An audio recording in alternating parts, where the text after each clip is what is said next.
semuanya, kembali lagi di Anmes Indonesia bersama saya Abdul Majid Ibrahim dari kelompok 22. Pada kali ini izinkan saya membantu Anda pada pembahasan materi ke-6 kita tentang kesehatan dan kebersihan rumah. Nah, kesehatan nih kita mulai dulu kali definisinya. Menurut WHO, kesehatan ini nih bukan hanya sekedar tidak ada penyakit dalam tubuh kita, teman-teman, tapi juga kesehatan jasmani, psikologis, dan juga kesejahteraan sosial. Selanjutnya nih tentunya kita harus menyadari ya, kesehatan ini berkaitan erat dengan apa yang kita konsumsi sehari-hari. Tentunya ada beberapa hal nih teman-teman, sikap yang bisa kita lakukan untuk meningkatkan kesehatan kita. Yang pertama, kita harus menjaga nutrisi kita sehari-hari ya. Yang kedua, kegiatan fisik seperti olahraga dan sejenis ya. Yang ketiga nih, ada kegiatan psikis. Ketika kita sudah melakukan kegiatan fisik, harusnya kita melakukan kegiatan psikis juga. Contohnya seperti apa sih kak? Meditasi itu adalah salah satu contohnya. Selanjutnya untuk kesehatan mental kita nih teman-teman, kita harus melakukan konsul secara berkala. Frekuensi dari kegiatan-kegiatan tadi harus diatur, nggak boleh jarang-jarang banget. Selanjutnya ini ada resiko dari individu dan juga lingkungan. Individu di sini nih dimaksudkan kita sendiri dan juga lingkungan sekitar kita. Nah, resiko seperti apa? Resiko yang mengancam kesehatan kita. Yang pertama nih ada dari individu. Dari individu nih bisa jadi gaya hidup kita teman-teman, dari mulai kegiatan kita yang kita lakukan sehari-hari, bagaimana situasi kita di tempat kerja, bagaimana apakah kita kecanduan sesuatu seperti nikotin, lalu juga penyakit kronis atau tidak, berat badan kita berlebihan atau kurang atau tidak. Itu adalah faktor-faktor yang beresiko bagi kesehatan dari diri sendiri.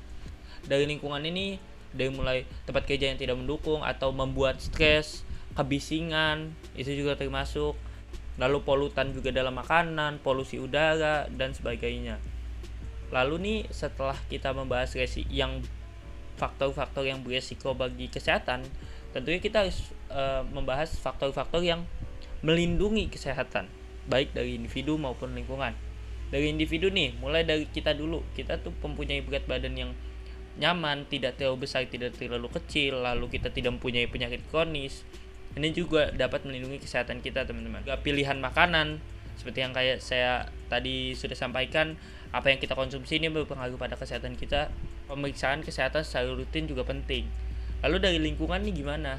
Tingkat kebisingan yang dihadapi secara tidak stres, terus tempat kerja yang ergonomis, senggang kita banyak untuk relax, kayak gitu teman-teman. Selanjutnya nih, setelah kita tahu kesehatan itu apa dan faktor-faktor yang mempengaruhinya itu apa, kita kan membahas korelasinya dengan kebersihan rumah.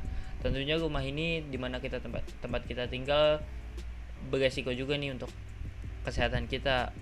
Yang dimaksudkan resiko ini, di rumah bisa saja dan kemungkinan besar terdapat bakteri, kuman, dan juga karbo elektro.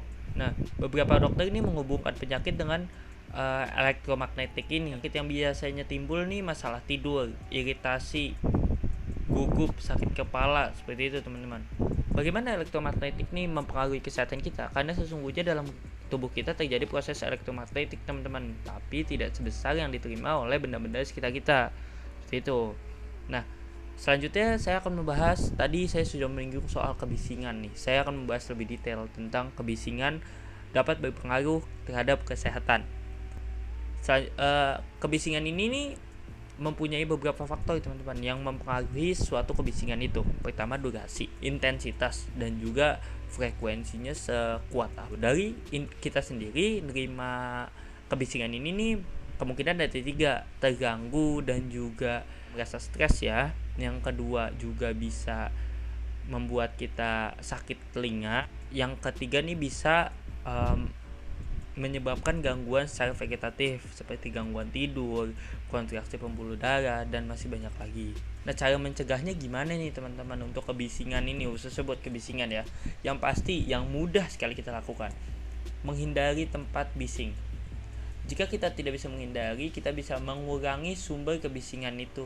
Ketika dua cara tadi tidak bisa dilakukan atau sudah dilakukan tapi tetap ada saja kebisingan, yang harus kita lakukan untuk menguranginya nih, melapisi dinding dengan lapisan yang dapat menyerap suara.